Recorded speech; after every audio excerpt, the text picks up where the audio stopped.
Quote of the day. Don't cry because it's over, smile because it happened. This vlog story is a weird one.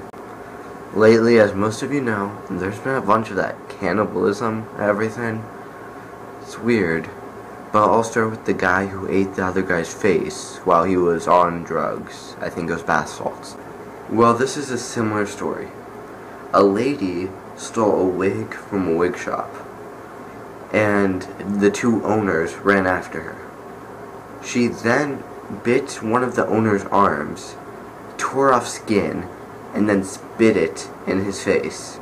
Just take a moment to think about that. Somebody biting off a chunk of your arm, and then they spat it in your face. Ew. I'm wearing a fuzzy hat with ears, and even I think that's weird.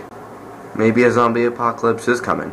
I think it's kind of ironic that it's happening 2012 when everybody's paranoid of the world already ending this year. My second story is about this poor guy who got George Zimmerman's old cell phone number.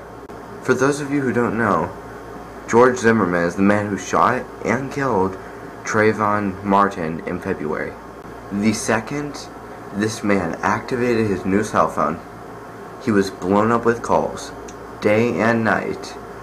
They would say horrible things like, "You murderer," and that he was a horrible person, and they would constantly bother and call him. They originally got Zimmerman's cell phone number when the 911 tape was first released.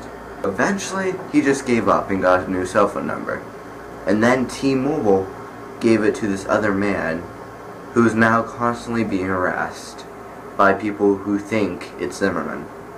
That would really suck. And that's my vlog for today. So go up here, subscribe, like and share this video, and check out my other channels. Mr. Neon Nick. Peace.